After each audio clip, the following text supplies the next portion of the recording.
Fail होने का मतलब ये नहीं होता कि आप हार गए हो। ध्यान से सुनना, जब आप जिंदगी में फेल होते हो तो उसका मतलब हारना नहीं होता। हारता तो इंसान तब है जब वो मन से हार जाता है, जब वो हार मान लेता है। एक होता है कि बाहर दुनिया में हारना, जिसे हारना नहीं फेल होना बोलते हैं, और एक होता है मन से हारना। बाहर हारा हुआ इंसान तो फिर से खड़ा होता है और एक बार फिर कोशिश करता है और जीतता है, लेकिन मन से हारा हुआ इंसान अपनी जिंदगी में कभी जीत ही नहीं सकता। तो फेल होने का मतलब क्या होता है? फेल होने का मतलब होता है कि हमने कहीं ना कहीं गलती करी है, कुछ तो कसर बाकी छोड़ दी है हमने, जिस गलती से हमें सीखना है और उस गलती को सुधारना है। हमने अपना बेस्ट नहीं दिया, हमको अपना बेस्ट देना है। ये एक बात जो अभी मैं बोलने वाला हूँ, इस एक बात ने मेरी सोच, मेरी जिंदगी को पूरी तरह से बदल कर रख दिया।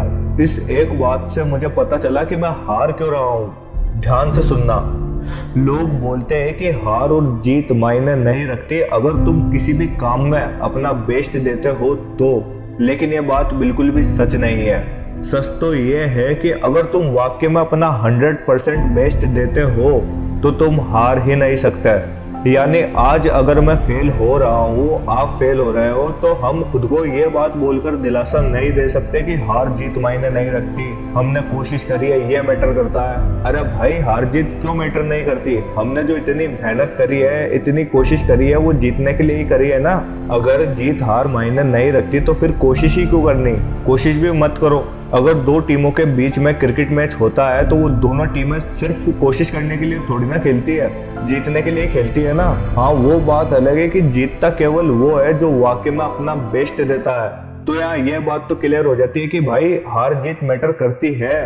किसी भी फील्ड में आप या मैं, हम सब अगर सच में अपना बेस्ट देते हैं तो हम हार ही नहीं सकते। बस अभी तक हमने अपना बेस्ट दिया ही नहीं है, इसलिए हम फेल हो रहे हैं। जब भी हम फेल होते हैं तो उस काम को छोड़ना बेहतर लगता है बजाय फिर से कोशिश करने के। तो इस फेलियर से डील कैसे करें, हमें ये जानना है। यहाँ एक बहुत इंटरेस्टिंग स्टोरी आपको मैं बताना चाहूंगा। थॉमस एल्वा एडिसन, हमारे घर में जो बल्ब जलते हैं वो इनकी ही खोज है, आपको पता होगा।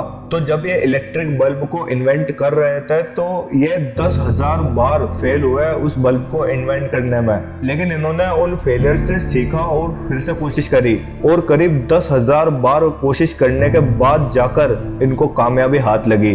तो इनका ये कहना था कि मैं 10,000 बार फेल नहीं हुआ, मैंने तो 10,000 ऐसे तरीके खोजे हैं जो काम नहीं करता है। जरा सोचो, 10,000 बार फेल होना किसे कहता है? यहाँ इंसान एक बार फेल होने से ही हार मान लेता है।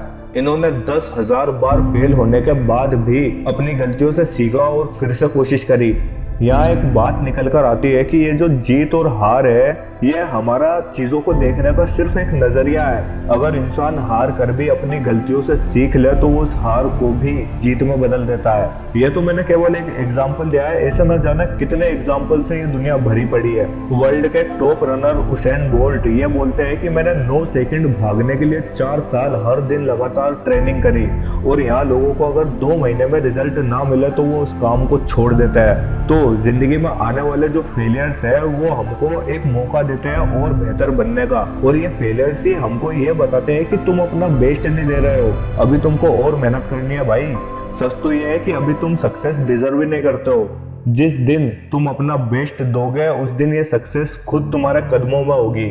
तो वो जिंदगी की एक साफ फिलोसॉफी है जो कि सब पर लागू होती है, आप पर भी और मुझ पर भी, कि जो इंसान अपनी हार से सीखकर फिर से कोशिश करेगा और अपना बेस्ट देगा, सिर्फ वो इंसान ही जीतेगा।